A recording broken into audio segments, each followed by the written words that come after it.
أما بعد فإن خير الحديث كتاب الله وخير الهدي هدي محمد صلى الله عليه وسلم وشر الأمور محدثاتها وكل محدثة بدعة وكل بدعة ضلالة وكل ضلالة في النار. أعوذ بالله السميع العليم من الشيطان الرجيم. بسم الله الرحمن الرحيم. من كان يريد العاجلة عجلنا له فيها ما نشاء لمن نريد ثم جعلنا له جهنم يصلاها مذموما مدحورا. ومن أراد الآخرة وسعى لها سعيها وهو مؤمن فأولئك كان سعيهم مشكورا. كلا نمد هؤلاء وهؤلاء من عطاء ربك وما كان عطاء ربك محظورا. انظر كيف فضلنا بعضهم على بعض وللآخرة أكبر درجات وأكبر تفضيلا. لا تجعل مع الله إلها آخر فتقعد مذموما مخذولا.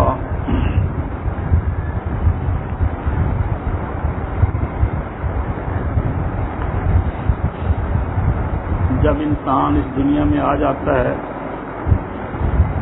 تو اس کی کوششوں کا منتہا جو ہے یا دنیا ہے یا آخرت ہے.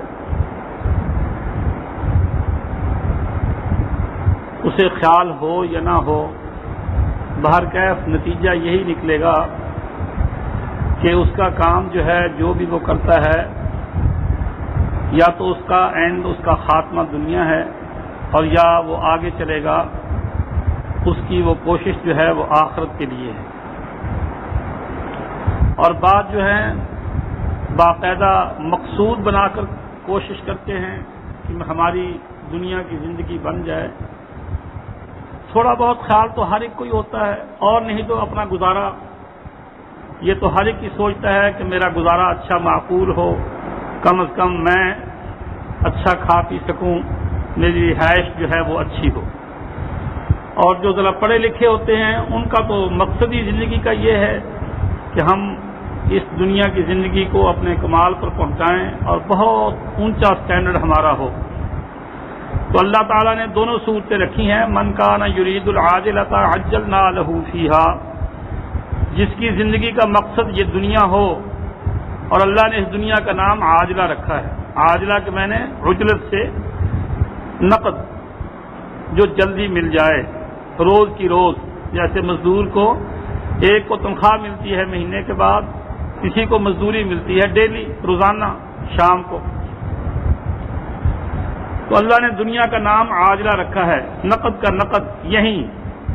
تو جو دنیا چاہتا ہے جس کی ساری کوششوں کا مقصد جو ہے وہ یہ ہے کہ میری دنیا ٹھیک ہو جائے, عجلنا لہ فیہا, ہم بھی اس کو پھر جلدی جلدی دیتے ہیں.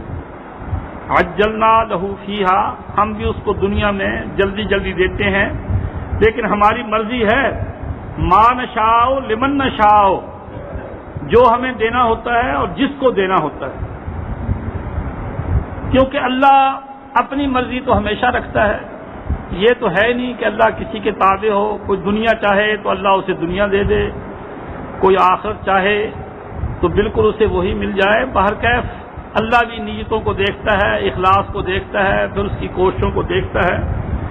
تو فرمایا کہ ضروری نہیں کہ جو دنیا چاہتا ہو ہم اس کو دنیا دے ہی دیں, امیر بنا ہی دیں. بہت لوگ کوششیں کرتے ہیں کہ ہم امیر بن جائیں, لیکن نہیں,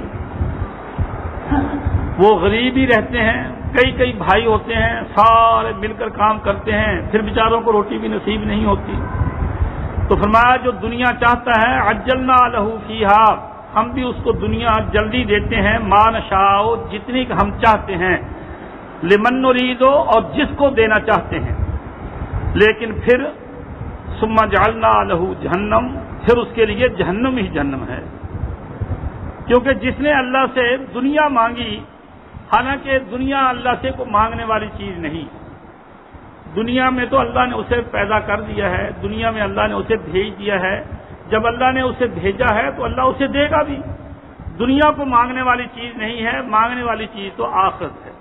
کوششیں بھی آخرت کے لیے ہونی چاہیے اور دعائیں بھی آخرت کے لیے ہونی چاہیے، لیکن وہ بدبخت ایسا ہے کہ اس کی ساری کوششیں جو ہیں اور دعائیں جو ہیں، وظیفے جو ہیں، قرآن خوانی جو ہے، یہ سب کی سب دنیا کے لیے ہے۔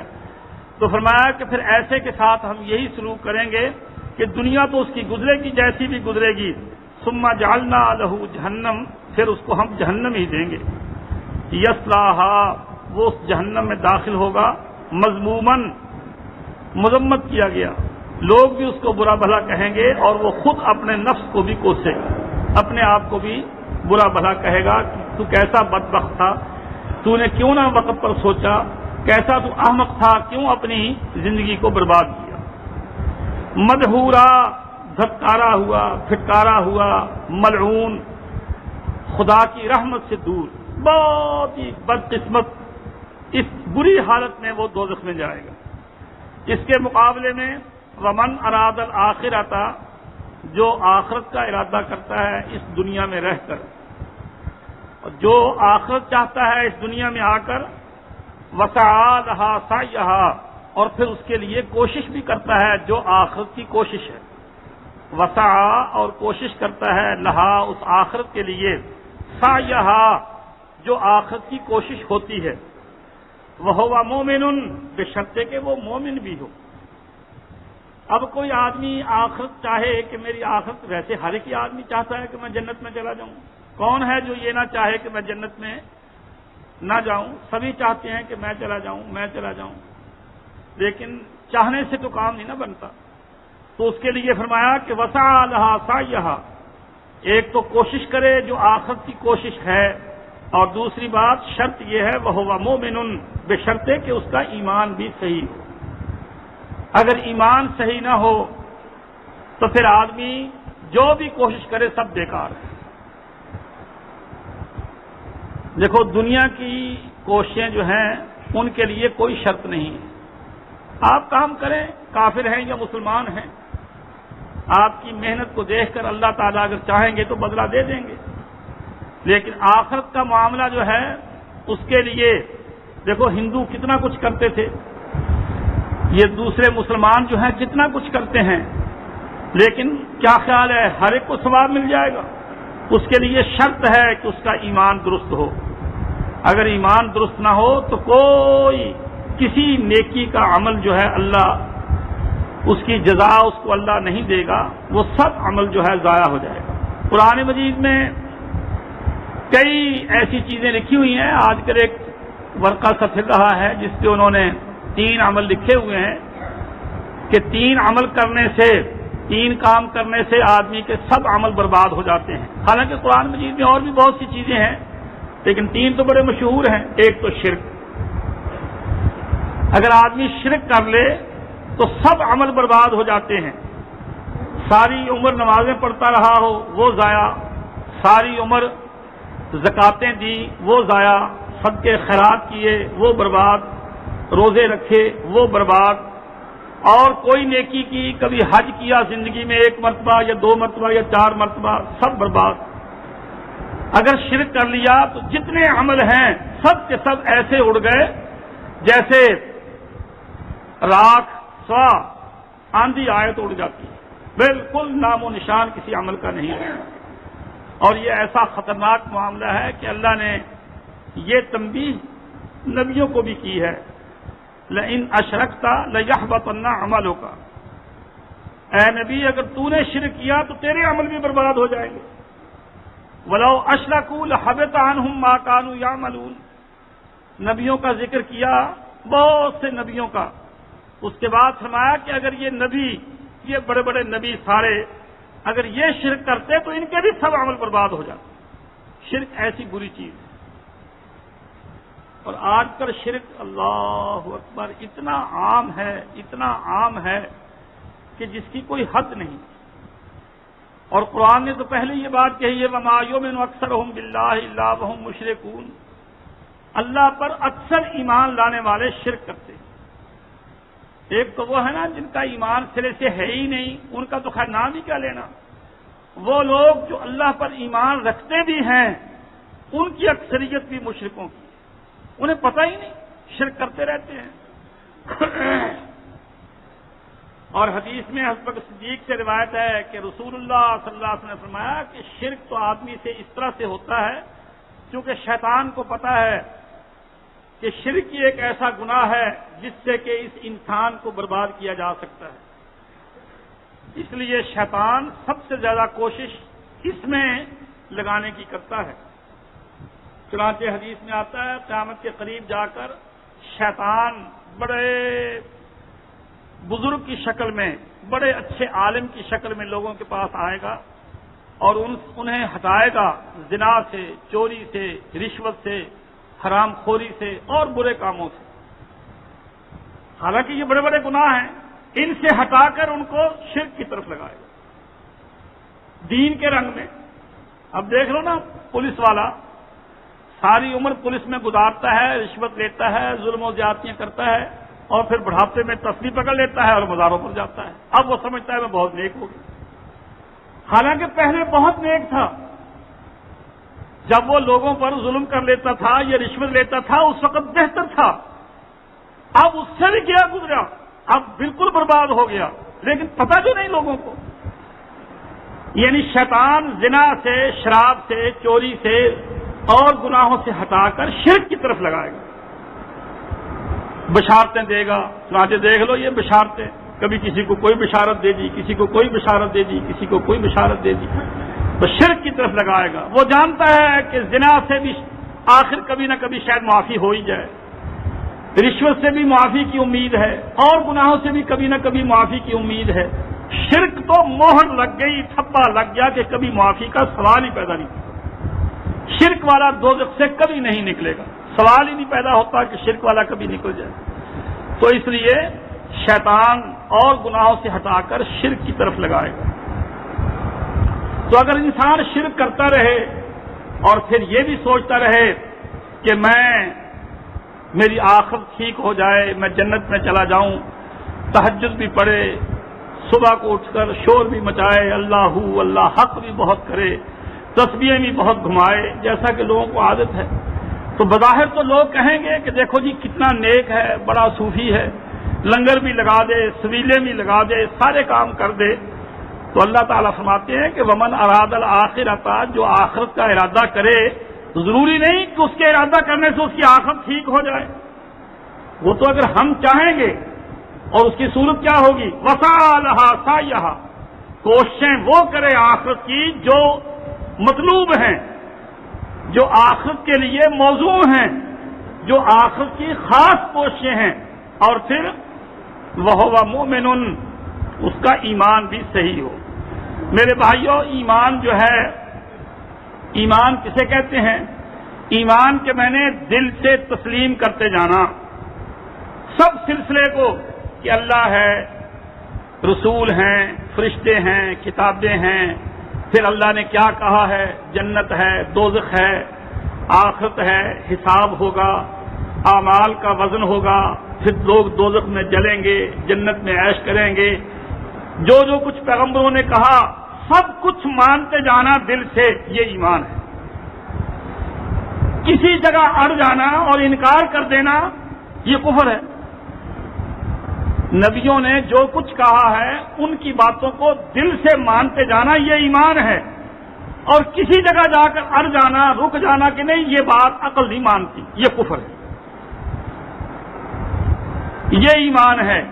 لیکن اگر اس ایمان کے ساتھ ساتھ شرک بھی ہوتا جائے تو یہ سب ایمان برباد۔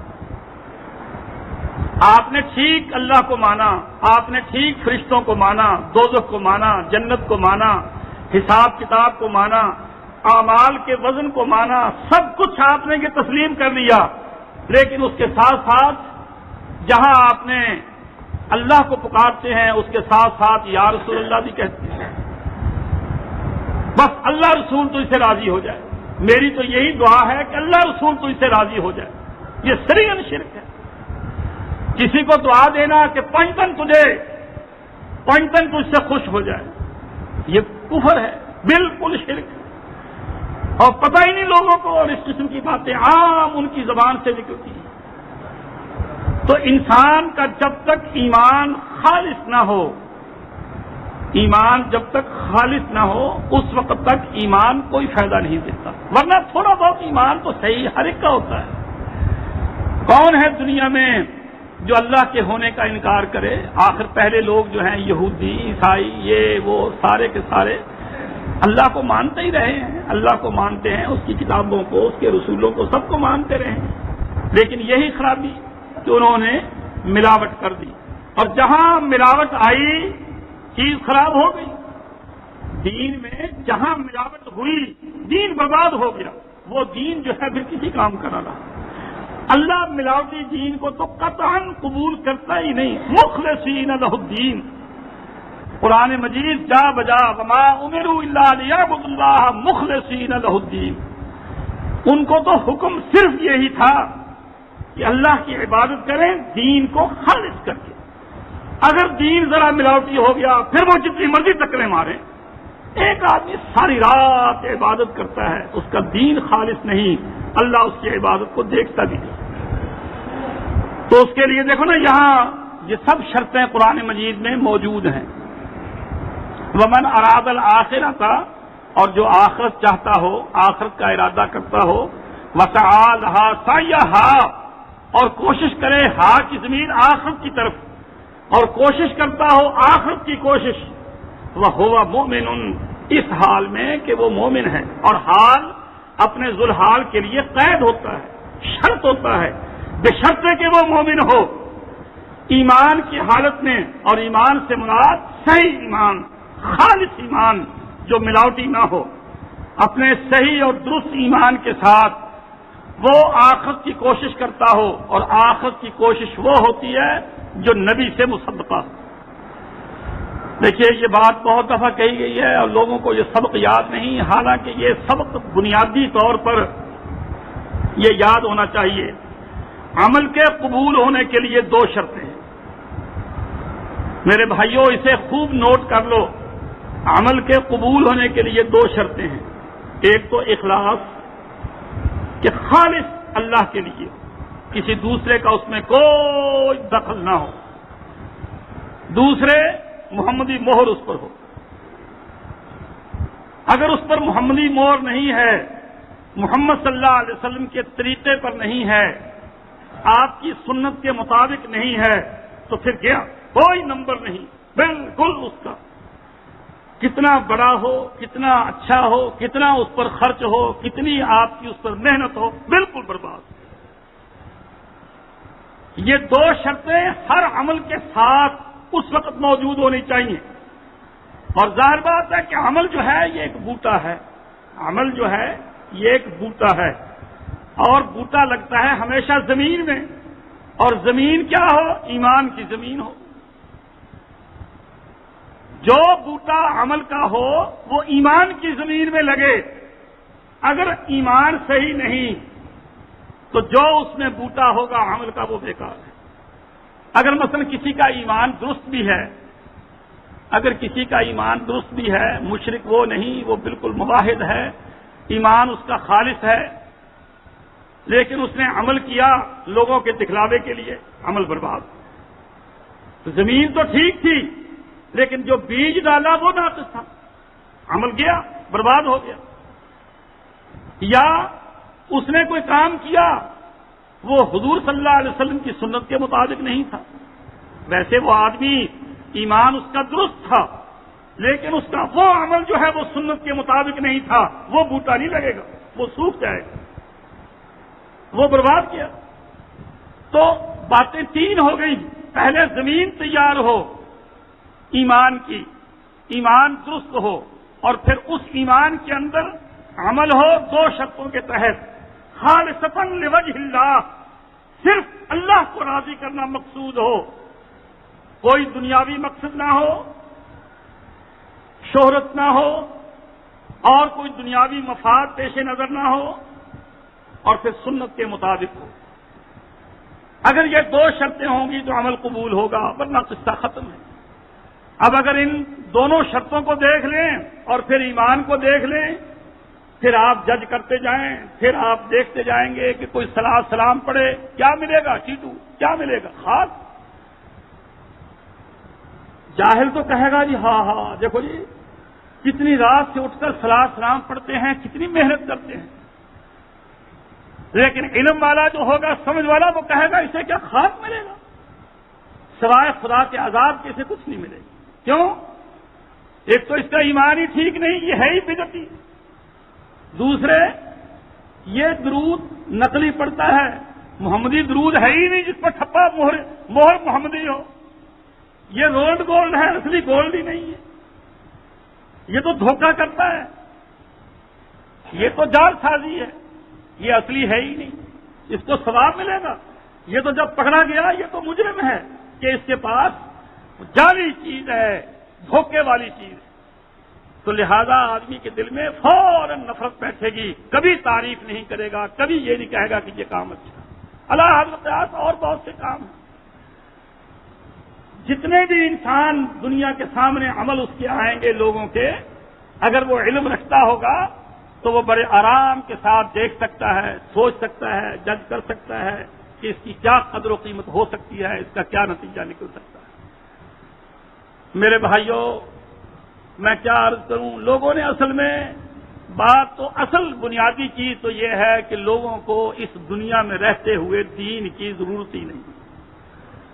دین کا مسئلہ بالکل سیکنڈری سی چیز ہے، ثانوی حیثیت ہے، اصل اہمیت دنیا کو ہے، اور یہ دنیا بہت بڑا فتنہ ہے۔ جیسا کہ پچھلے جمعے میں نے وہ قرآن مجید کی آیت پڑھ کر آپ کو بتایا تھا کہ اللہ نے فرمایا یا ایھا الناس ان وعد اللہ حق فلا تغرنکم الحیات الدنیا، لوگوں اللہ کا وعدہ سچا ہے، دنیا کی زندگی کہیں تمہیں دھوکہ نہ دے۔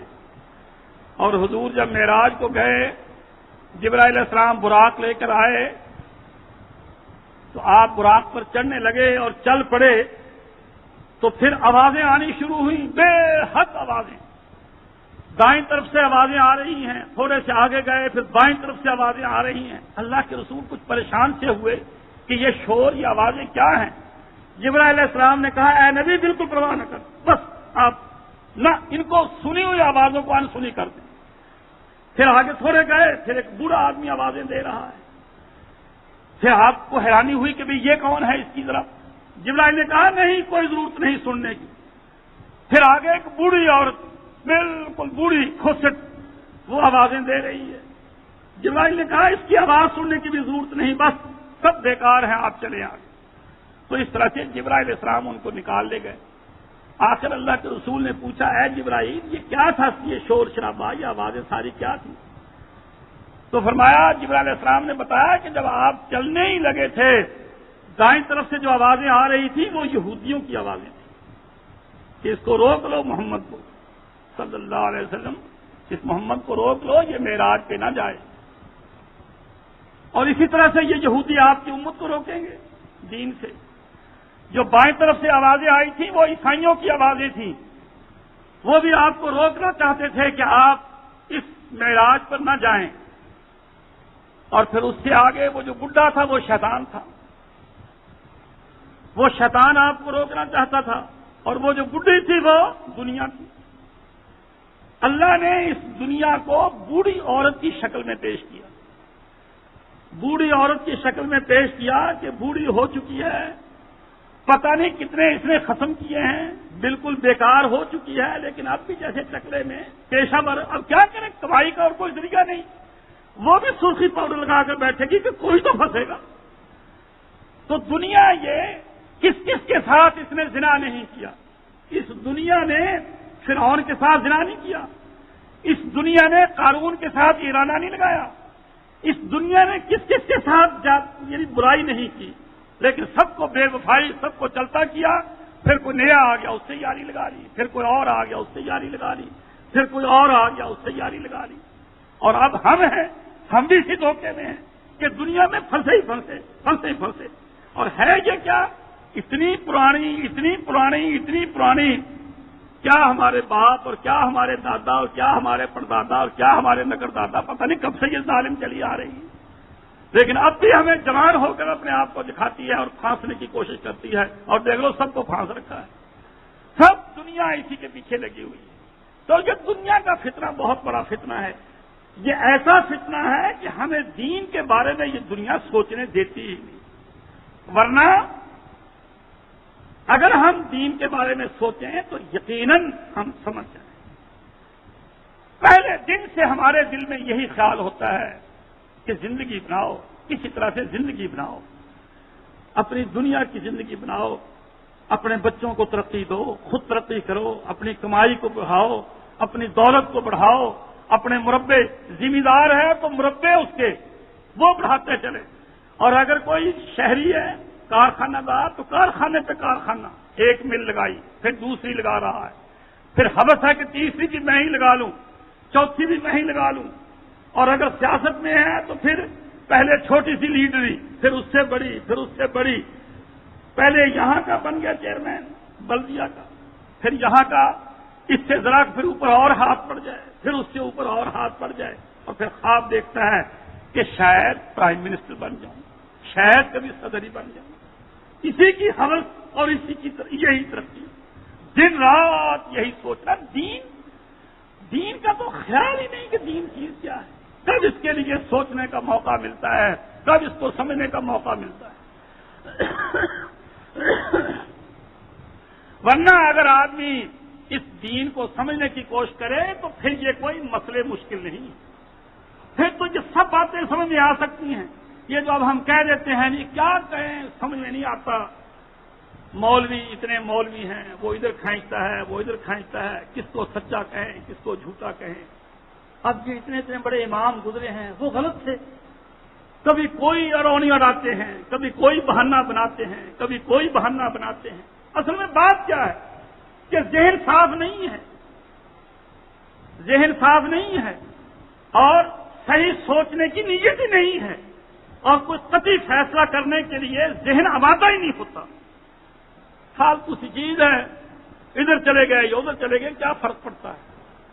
اور پھر دین کا معاملہ دوستی کا معاملہ ہے کہ بس دوستی میں جدھر پارٹی دیکھی ادھر ہی ساتھ ہو گئے، سمجھنے سمجھانے کا تو سوال ہی پیدا نہیں ہوتا۔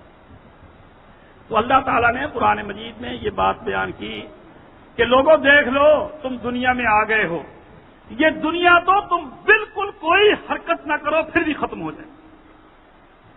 اب دیکھ لو آپ کے سامنے یہ بات نہیں ہے، ایک آدمی بالکل ناکارہ ہو جائے نا، بالکل کچھ نہ کر سکے تو تمہارا کیا خیال ہے وہ مر جاتا ہے؟ لوگ اس کو اتنا کھلاتے ہیں اس کی کوئی حد نہیں، لوگ اس کو اتنا کھلائیں گے، جو بھی آئے گا تر کھانے اس کو پہنچائیں گے کہ یہ بیچارہ غریب ہے جی معذور ہے، دو اس کو، اتنے پیسے جمع ہو جاتے ہیں، اتنے پیسے کہ وہ اوروں سے بلکہ اچھا کھاتا ہے۔ یہ تو روزی یہ دنیا کی چیز ہے، کہو تو آخرت میں کوئی دے دے، اللہ اکبر، آخرت میں تو یہ حال ہوگا، جو محروم ہوں گے جنت کی نعمتوں سے وہ کہیں گے انافیزوا علینا من الماء او مما رزقکم اللہ، ارے تم جو اعلیٰ سے اعلیٰ کھانے کھا رہے ہو، کوئی ایک آدھ لقمہ ہمیں بھی دے دو، کوئی روٹی پھینک دو تھوڑی بہت، یا کوئی پانی کوئی لسی تھوڑی بہت پھینک دو، تو جنتی کیا کہیں گے؟ ان اللہ حرمہما علی الکافرین، یہ تم پر حرام ہے۔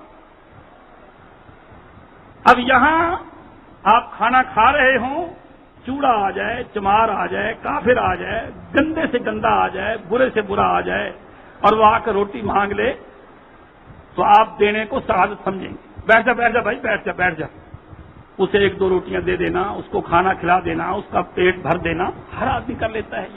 یہ دنیا جو ہوئی جو بے وقت چیز، اللہ نے جس کو دنیا میں بھیجا ہے اللہ نے اس کا پیٹ بھر دینا ہے، کسی طرح سے بھرے، وہ خود بھر لے یا لوگ بھر لیں، کام چلتا ہی جاتا ہے، کیا فرق پڑتا ہے؟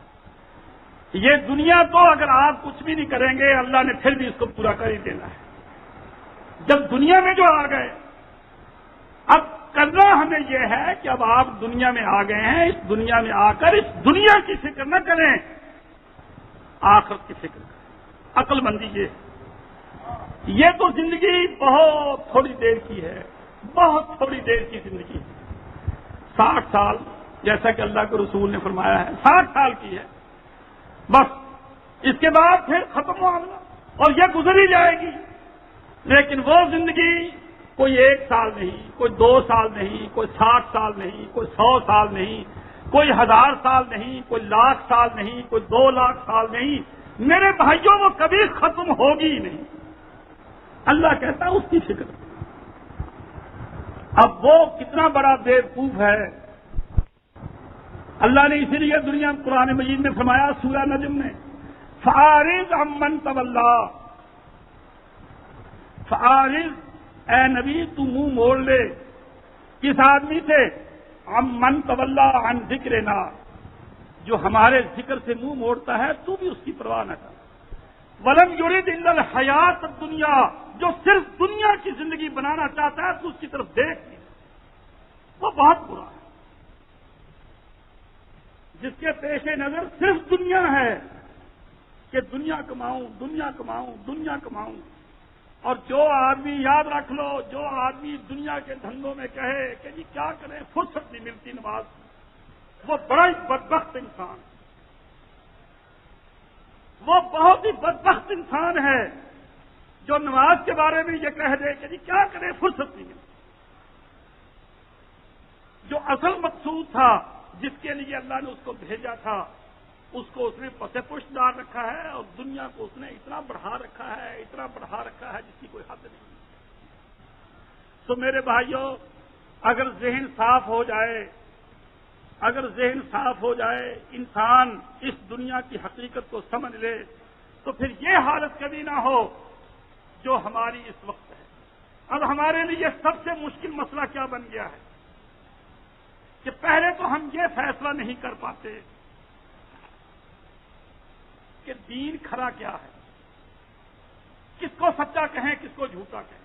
اور خدا کی قدرت، اگر خدا صرف اپنا ہی ڈپو رکھتا، صرف اپنی ہی ایک دکان رکھتا، باقی دکانیں کوئی نہ ہوتی، تو پھر کام آسان ہوتا۔ لیکن خدا کا امتحان بھی عجیب ہے، اللہ نے دین خالص بھی دنیا میں رکھا ہے، لیکن ساتھ ساتھ ملاوٹی دکانیں بھی بہت سی کھول دی۔ اللہ نے دنیا میں دین کا سلسلہ کیا رکھا ہے؟ یہ بھی یقینی بات ہے کہ دنیا میں دین خالص بھی مل سکتا ہے، عین خالص محمدی، وہ بھی مل سکتا ہے، لیکن ملاوٹی بھی جتنا چاہو لے لو۔ لیکن ملاوٹی اور خالص میں کی نسبت کیا ہے؟ بالکل ایسی نسبت ہے جیسے ڈالڈا اور دیسی گھی کی۔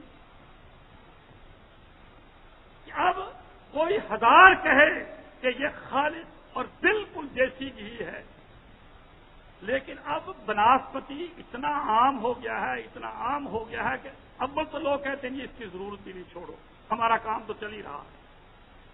پھر دوسری بات یہ ہے کہ جی آج کل خالص کہاں، اور پھر ڈالڈا اور بناسپتی کھاتے کھاتے کھاتے کھاتے مزاج اتنے بگڑ گئے ہیں کہ اب دیسی ہضم ہی نہیں ہوتا۔ شرک اور بدعت کی زندگی گزارتے گزارتے گزارتے گزارتے اب خالص دین اب نہیں چل سکتا۔ دیکھ لو کر کے آپ خالص دین پہ آئیں، آپ کے لیے اتنا مشکل معاملہ ہو جائے گا جس کی حد کوئی نہیں۔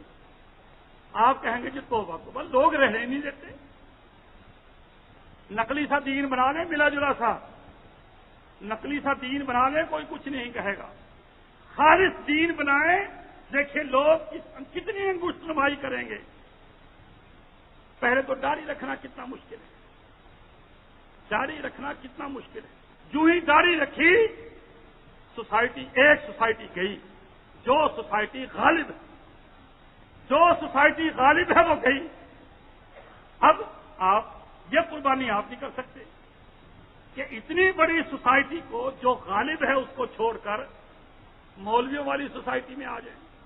اتنا بڑا آپ کا زبردست امتحان ہے جس کی کوئی حد۔ حالانکہ بات کچھ بھی نہیں ہے، تو مسئلہ داڑھی کا مسئلہ تو بظاہر چھوٹا سا ہے، لیکن ہمارے لیے اتنا بڑا مسئلہ بن گیا، یہ اتنا مشکل مسئلہ بن گیا یہ کہ جس کی حد نہیں، کہ اگر داڑھی نہ رکھو تو ماڈرن اپ ٹو ڈیٹ جہاں مرضی چلے جاؤ، آپ کی بڑی قدر و قیمت۔ کہ یہ ترقی یافتہ لوگ ہیں، پڑھے لکھے لوگ ہیں، اور اگر داڑھی والا ہوگا یہ تو پرانے ٹائپ کا کوئی دیسی تھا داڑھی میں بس ایسے ہی ہے، کوئی خاص سوسائٹی میں کوئی قدر و قیمت نہیں ہے۔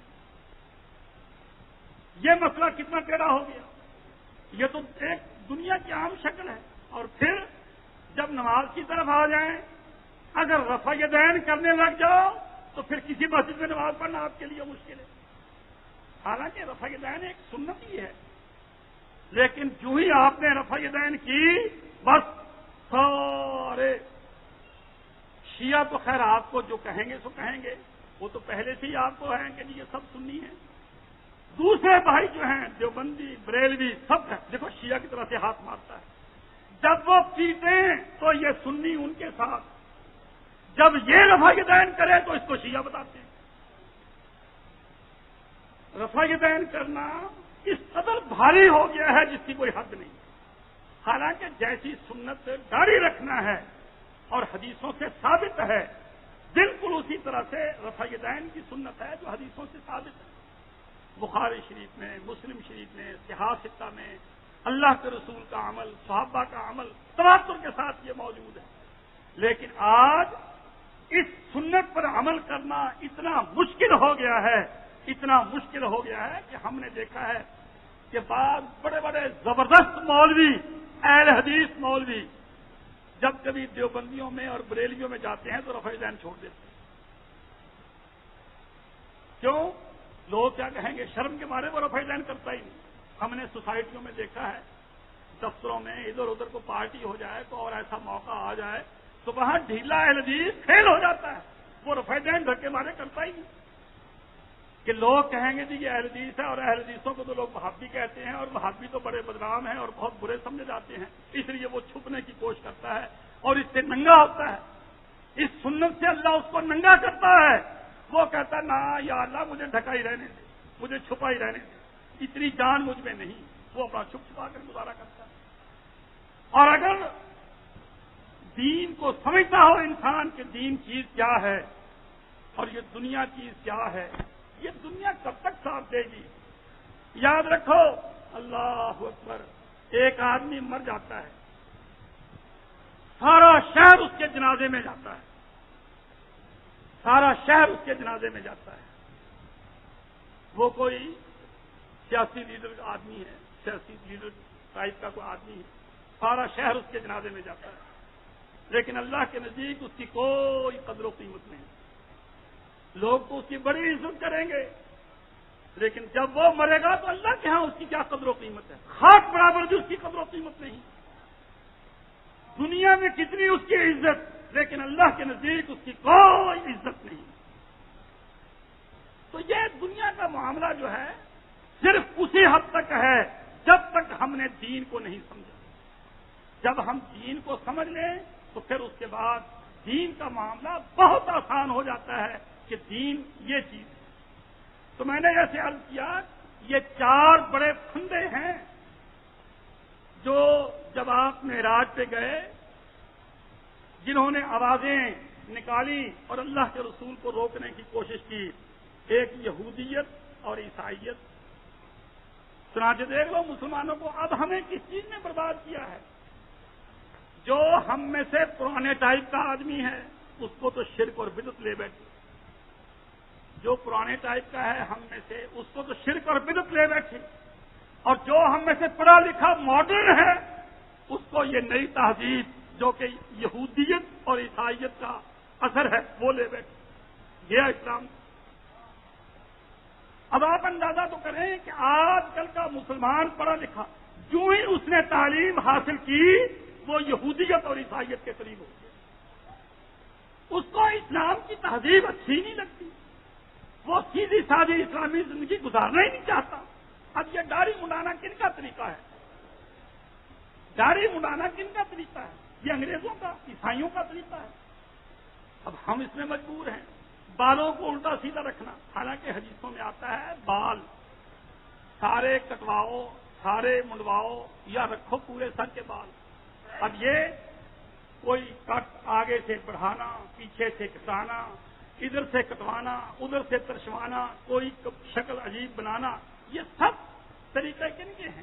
یہ غیر اسلامی طریقے ہیں، لیکن چونکہ فیشن ہے، یہ فیشن ہے، اس لیے مسلمان یہ کام کرے گا اور یہی دیکھے گا کہ اسلامی تہذیب اور اسلامی طریقہ جو ہے وہ کیا ہے۔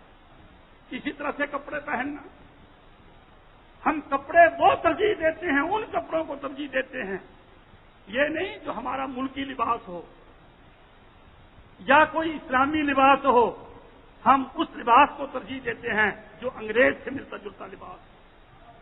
رہنا سہنا، گھر کی زندگی، اب جا کر دیکھ لو، ہمارا تمدن، ہمارا رہنا سہنا انگریز کی طرف جاتا ہے، یہودی کی طرف جاتا ہے، ان سے ملتا جلتا ہے، ان کے انداز ہم اختیار کرتے ہیں۔ تو یہ دونوں فتنے مسلمانوں کے لیے تھے۔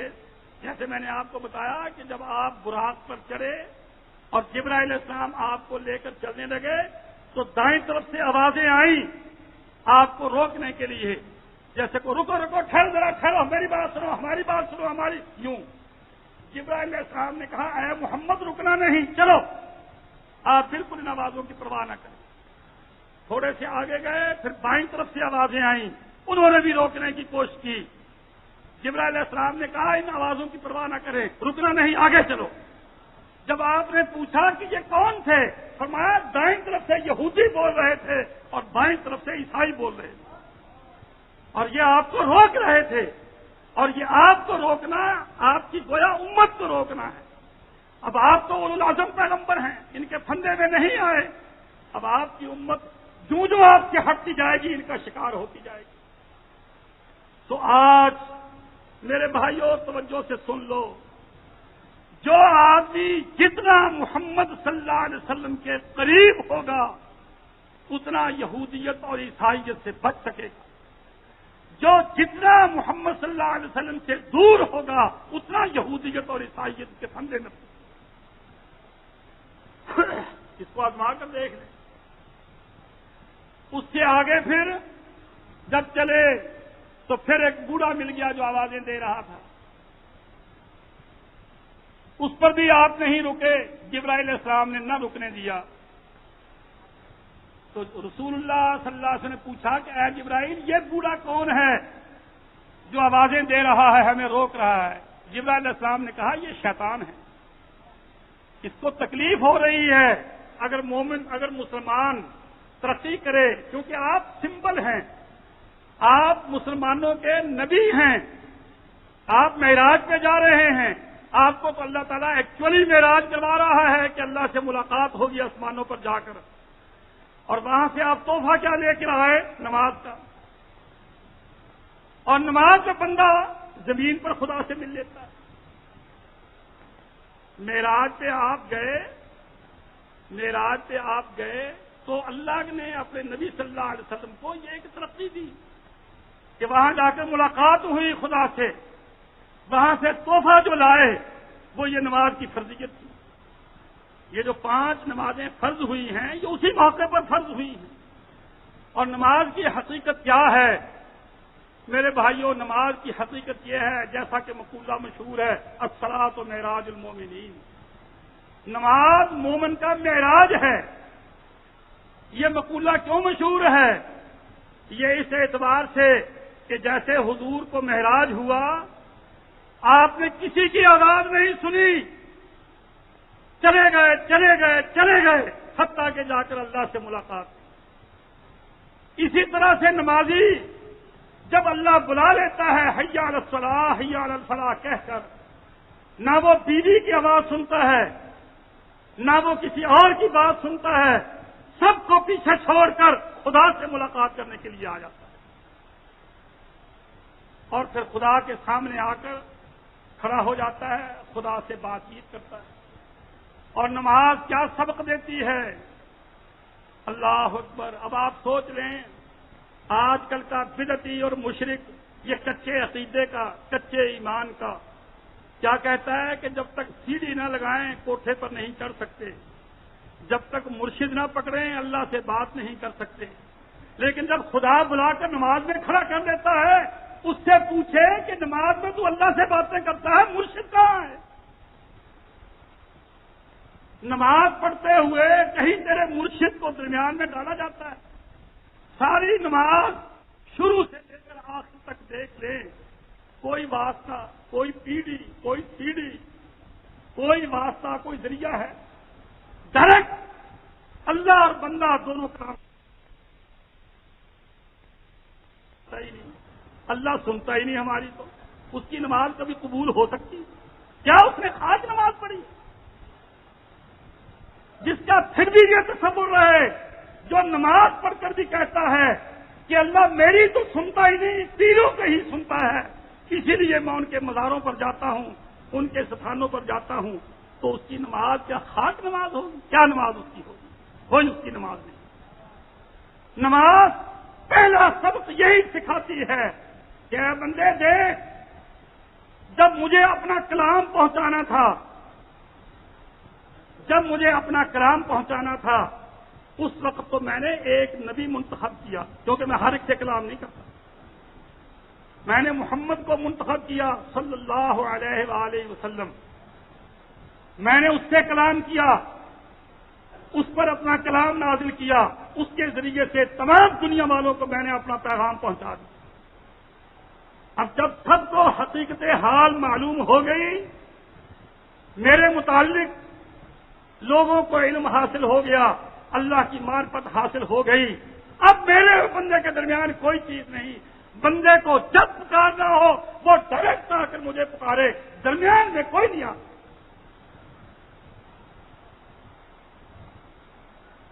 درمیان میں کوئی نہیں آئے گا، بندہ سیدھا کہے گا اللہم۔ دیکھو دو سجدوں کے درمیان بیٹھتے ہیں، کیا پڑھتے ہیں؟ سجدہ کیا، اٹھ کر بیٹھ گئے، کیا پڑھیں گے؟ اللہم اغفر لی، اے اللہ، اے اللہ مجھے بخش دے۔ یہ تو نہیں کہا اپنے نبی کے طفیل بخش دے، فاطمہ کے طفیل بخش دے، تجھے واسطہ فلاں کا، تجھے واسطہ علی کا، تجھے واسطہ پنجتن کا، تجھے واسطہ دستن کا، کوئی ہے نام نشان؟ ساری نماز پڑھ جاؤ، ساری نماز کا ترجمہ دیکھ جاؤ، نماز کیا ہے؟ بندے کا اور خدا کا میل ہے، ساری نماز یہ بتاتی ہے کہ کوئی درمیان میں نہیں ہے، بندہ سیدھا ڈائریکٹ اللہ کو پکارتا ہے، اللہم اللہم، اے اللہ، اے میرے رب، میرے حال پر رحم کر، مجھے بخش دے، مجھ پر رحم کر۔ جو دعا مانگے گا خدا کو پکار کر مانگے گا۔ اب جس کی تو نماز قبول ہو گئی، جس نے تو نماز سمجھ لی، جس نے نماز سیکھ لی، گویا اس نے اللہ کو دوست بنا لیا، اس نے اللہ کو پہچان لیا، وہ کبھی درمیان میں کسی اور کو نہیں ڈالے گا، تجھے فلاں کا واسطہ، تجھے فلاں کا واسطہ، کبھی ایسی حماقت کی باتیں نہیں کرے گا۔ اور جو اب بھی کرتا ہے، جو اب بھی کرتا ہے، تو سمجھ لو کہ اسے نماز کا کوئی پتہ نہیں کہ نماز چیز کیا۔ وہ آتا ہے، چلا جاتا ہے، نہ اس کی نماز سمجھ میں آئی، نہ نماز نے اس کے کچھ پلے میں ڈالا، وہ محروم کا محروم، جیسے آیا تھا ویسے وہ چلا۔ میرے بھائیوں، دین تب سمجھ میں آتا ہے جب اپنے ذہن کو دنیا سے کچھ فارغ کرو۔ پہلی بات تو یہ ہے، ہمارے لیے سب سے بڑی مصیبت یہ ہے، یہ جو ہمارے اختلافات ہیں، اب ہمارا اختلاف مسائل کا، نماز کے مسائل، روزے کے مسائل، قربانی کے مسائل، فلاں مسئلہ، فلاں مسئلہ، فلاں مسئلہ، کیوں مسئلے بن گئے؟ یہ اس لیے بن گئے کہ ہم میں سے کوئی حنفی، کوئی شافی، کوئی وہابی، کوئی مالکی، کوئی حنبلی۔ اگر آپ سوچیں تو اللہ کے رسول کے بعد تو وہی بند ہو گئی،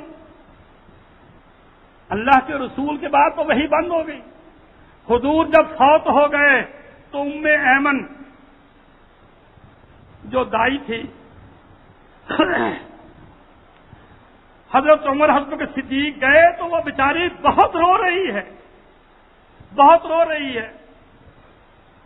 انہوں نے پوچھا کہ غم تو خیر ہر ایک کو ہی ہے، رو تو سارے ہی صحابہ رہے ہیں اللہ کے رسول کی وفات پر، آخر تو کیوں اتنا رو رہی ہے؟ وہ کہنے لگی کہ مجھے بار بار یہ یاد آ رہا ہے ہائے الان قد انقطع الوحی، کہ اب وحی نہیں آئے. جب تک محمد صلی اللہ علیہ وسلم زندہ تھے وحی آیا کرتی تھی، جبرائیل علیہ السلام اترا کرتے تھے، خدا کا پیغام پر پیغام، ڈاک پر ڈاک آتی تھی، صبح شام دوپہر ہر آن ہر گھڑی آپ بسترے میں بھی ہوں تو خدا کی وحی آیا کرتی تھی. اب جب کہ آپ فوت ہو گئے قد انقطع الوحی، اب وحی کبھی نہیں آئے، قصہ ختم ہو گیا. اب جو آدمی جب وحی ختم ہو گئی اللہ کے رسول پر، اب ایک آدمی حنفی بن گیا، مثال کے طور پر شافی بن گیا. اب کو پوچھے کہ تو جو حنفی ہے، یہ حنفی اسلام کا کوئی ایڈیشن ہے؟ اسلام کا یہ کوئی ایڈیشن ہے؟ اللہ کے رسول کے بعد اسلام میں کوئی کبھی ترمیم ہوئی تھی کہ اسلام کا یہ کوئی ایڈیشن ہے؟ شافی، مالکی، حنبلی. اب دیکھو نا کتنے چھپے ہیں، کتنے سکے ہیں، یہ کتنے مارک ہیں علیحدہ علیحدہ. یہ آپ کون ہیں؟ ہم حنبلی. آپ کون ہیں؟ ہم شافی. آپ کون ہیں؟ ہم حنفی. آپ کون ہیں؟ تو سوچ کے کہ اللہ کے رسول چلے گئے اور انہوں نے یہ اپنی تقسیم کر کے علیحدہ علیحدہ ڈھپے بنا لیے. یہ دین کے ساتھ کس قدر ظلم ہے. اور پھر صرف یہی نہیں، یہ تو نمازوں کے مسئلوں پر ہے. نماز، روزے، حج، زکوٰۃ کے مسئلے، شریعت کے مسئلے. رہ گیا دل کی صفائی کا معاملہ، اس کے لیے پھر لائن بالکل دوسری ہے. آپ کون ہیں؟ ہم نقش بندی. آپ کون ہیں؟ ہم چشتی. آپ کون ہیں؟ ہم سہروردی. آپ کا سلسلہ کیا ہے؟ ہمارا سلسلہ قادریہ ہے. اندازہ کریں یہ چیزیں ہم نے اسلام کی، اسی لیے اللہ نے قرآن میں فرمایا ان الذین فرقوا دینہم، ان الذین فرقوا دینہم، بے شک ان لوگوں نے دین کے ٹکڑے ٹکڑے کر دیے، وکانوا شیعا، اور فرقے فرقے بن گئے، جماعت جماعت بن گئے. لست منہم فی شیء، اے نبی تیرا ان سے کوئی تعلق نہیں، تو ان میں سے کسی فرقے میں نہیں ہے. یہ سب خود ساختہ ہیں، سب اپنے بنائے ہوئے ہیں، تیرا ان فرقوں سے کوئی تعلق نہیں. اور میرے بھائیوں یہی بات ہم آپ سے کہتے ہیں. حنفی، کوئی حنفی ہو اس سے کو پوچھے کہ تو جو حنفی بنا تو کس نے کہا تجھے حنفی بننے کے لیے؟ کیا اللہ نے کہا ہے؟ کیا اس کے رسول نے کہا ہے؟ اللہ کے کہنے کا تو سوال ہی پیدا نہیں ہوتا، کیونکہ وحی کا سلسلہ حضور پر بند ہو گیا. اور حضور کے کہنے کا سوال بھی نہیں پیدا ہوتا کہ حضور کہیں کہ میرے بعد جو 100 سال کے بعد آئے گا کوئی شخص، تم اس کے مذہب پر رہنا. پھر خود کیا اس امام نے کہا ہے؟ دیکھ لو کتابیں اٹھا کر، ہر امام روکتا رہا ہے کہ لوگوں ہماری تقلید نہ کرنا، مارے جاؤ. پہلی قوم میں بربادی اسی وجہ سے ہوئی. اس سے دین میں تفریق پیدا ہوتی ہے، دین میں فرقے پیدا ہوتے ہیں. اور میرے بھائیوں جب یہ فرقے پیدا ہو جائیں تو پھر مسئلہ کبھی سمجھ میں نہیں آتا. اب آپ سوچئے نماز کتنی بڑی اہم چیز ہے، دین کا بہت بڑا رکن ہے، اور ایسا رکن ہے دین کا. ترمذی شریف میں حدیث ہے، موطا امام مالک میں حدیث ہے، بندہ جب اللہ کے سامنے پیش ہوگا، یہ مسلمان، اس کا نامہ اعمال، اس کی فائل، اس کی مثل پیش ہوگی. اللہ کہے گا اس کی نماز نکالو پہلے،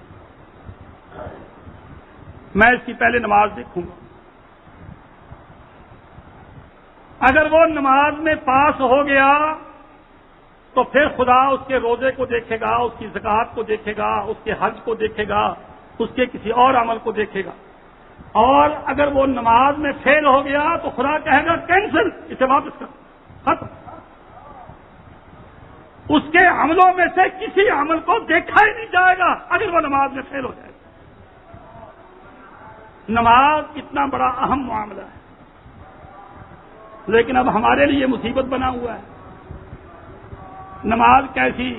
وہ تو کہتا ہے جی حنفی، وہ کہتا ہے جی نہیں ہم اپنے طریقے کی پڑھیں گے، وہ کہتا ہم اپنے طریقے کی پڑھیں گے، وہ کہتا ہم اپنے طریقے کی پڑھیں گے. اب بنیادی طور پر دیکھیں کس قدر مصیبت ہے یہ. اللہ کے رسول تو حدیث میں یہ فرمائیں، یہ بخاری شریف کی حدیث، یہ مسلم شریف کی حدیث، صحاح ستہ کی ہر کتاب میں یہ حدیث موجود ہے کہ اللہ کے رسول نے فرمایا لا صلاۃ الا بفاتحۃ الکتاب، کہ لوگوں الحمد شریف کے بغیر نماز نہیں ہوتی، الحمد شریف کے بغیر نماز نہیں ہوتی. جس نے الحمد نہیں پڑھی اس کی نماز نہیں ہے. لیکن اب حنفی کہ جی ہماری تو ہو جاتی. حدیث کہتی ہے کہ لا صلاۃ، نہیں ہے نماز، لمن لم یقرأ، جس نے نہیں پڑھی بفاتحۃ الکتاب الحمد، جس نے الحمد نہیں پڑھی اس کی نماز نہیں. اب حنفی کہے گا جی ہماری تو ہو جاتی ہے، ہمارے مذہب میں تو ٹھیک ہے کہ الحمد کے بغیر بھی ہو جاتی ہے. اب آپ سوچ لیجیے گا، اب اگر آپ اللہ کے پاس پہنچ گئے اور وہاں جا کر آپ نے یہ کہہ دیا کہ یا اللہ میں تو نہیں پڑھتا تھا، خدا پوچھے گا کیوں؟ کہ یا اللہ میں تو حنفی تھا، میں تو حنفی تھا، میں تو نہیں پڑھا کرتا تھا. خدا کہے گا تجھے کس نے کہا تھا حنفی پڑھنے کے لیے؟ کہ یا اللہ کہا تو کسی نے بھی نہیں تھا. تو بتائیے بکنگ ہوئی کہ نہ ہوئی؟ اور اگر آپ نے یہ کہہ دیا کہ یا اللہ تیرے نبی کی حدیث موجود ہے، اب دیکھو اردو کی عبارت، جو الحمد نہ پڑھے اس کی نماز نہیں ہوتی. اب یہ عبارت بالکل صاف اور واضح ہے، جو الحمد شریف نہ پڑھے اس کی نماز نہیں ہوتی. اب جو الحمد شریف پڑھے گا خدا اس سے کہے تو نے الحمد کیوں پڑھی؟ کہ یا اللہ تیرے نبی نے کہا تھا کہ جو الحمد نہیں پڑھے گا اس کی نماز نہیں ہوگی. کہ یہ خدا اس سے کچھ کہہ سکتا ہے کہ یا اللہ یہ تو تیرا قانون ہے، تیرے نبی کا بیان کیا ہوا ہے. جب آپ خدا کے سامنے اس کے نبی کی حدیث پیش کریں گے تو خدا آپ سے کچھ نہیں کہے. اور جب آپ نے نام لیا کہ میرا امام یہ کہتا تھا، بس آپ گئے، 1 منٹ نہیں لگے گا کہ اسی وقت ہتھکڑی لگی اور گئے. میرے بھائیوں یہ باتیں سمجھنے کی. اور پھر ہر مسئلے میں اختلاف، ہر بات میں مصیبت یہی، ہر بات میں یہی عذاب. سو سن لو، جب تک آپ نے یہ طے نہ کیا، اپنے دین کو خالص نہ کیا، آپ کا نہ عقیدہ صحیح ہو سکتا ہے نہ عمل درست ہو سکتا ہے. اب قربانی کا مسئلہ ہے. قربانی 10ویں 11ویں 12ویں 13ویں حدیثوں میں آتا ہے کہ قربانی کے دن 4 ہیں. 10ویں یوم النحر، 10ویں تاریخ قربانی کی ہے، پھر 11ویں 12ویں 13ویں. ویسے یہ طے ہے کہ اللہ کے رسول نے صرف 10ویں کو قربانی کی ہے. آپ نے نہ کبھی 11ویں کو کی، نہ کبھی 12ویں کو کی، نہ کبھی 13ویں کو کی. لیکن آپ نے فرما دیا کل ایام التشریق، کل ایام التشریق ذبح، جتنے ایام تشریق ہیں سب ذبح کے دن ہیں، قربانی کے دن. اب حاجی سب جاتے ہیں، مینا میں جا کر ٹھہرتے ہیں. 10ویں 11ویں 12ویں 13ویں سب مانتے ہیں کہ ایام تشریق 13ویں تک ہیں. 13ویں تک کینکریاں مارنی چاہیے. اگر کسی نے جلدی آنا ہو تو وہ 12ویں کو ہی 13ویں کی کینکریاں مار لے. لیکن 13ویں کا دن جو ہے وہ ہے تشریق کا اور کینکریاں مارنے کا دن. اور فرمایا ہذہ ایام اکل و شرب، یہ دن ایام تشریق کے 10ویں 11ویں 12ویں 13ویں یہ دن جو ہیں کھانے اور پینے کے دن ہیں. ان دنوں میں روزہ رکھنا منع، اور یہ دن قربانی کے دن ہیں. لیکن اب جب اماموں کا معاملہ آ گیا، میں فلاں کو مانتا ہوں، میں فلاں کو مانتا ہوں، میں فلاں کو مانتا ہوں. میں نے جیسے شروع میں بتایا کہ خدا نے دکانیں مختلف کھول دی. اب حدیث تو یہ کہتی ہے کہ قربانی 13ویں تک ہے. امام شافعی حدیث کے مطابق 13ویں تک قائل ہیں.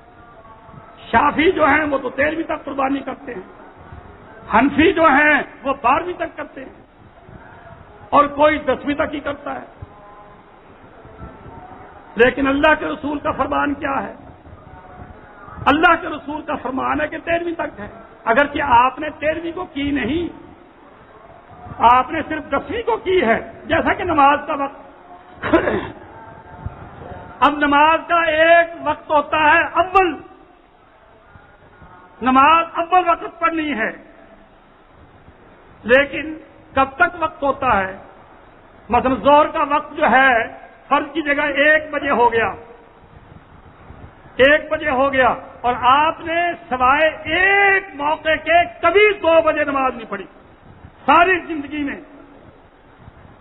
ہمیشہ اول وقت پڑھتے تھے، لیکن مسئلہ کیا بتا دیا کہ ایک دن پڑھ کر بتائی آخری وقت، وہ جا کر 4 بجے کے لگ بھگ جہاں 1 مصر سایہ ہوتا ہے تو بتا دیا کہ نماز کا وقت اس دونوں وقتوں کے درمیان ہے، زوال سے لے کر کہ زوال جتنے بجے ہو جائے 12 ساڑھے 12 1 اس وقت سے لے کر جب تک 1 مصر ہو 4 پونے 4 تک، یہاں تک تم ظہر کی نماز پڑھ سکتے۔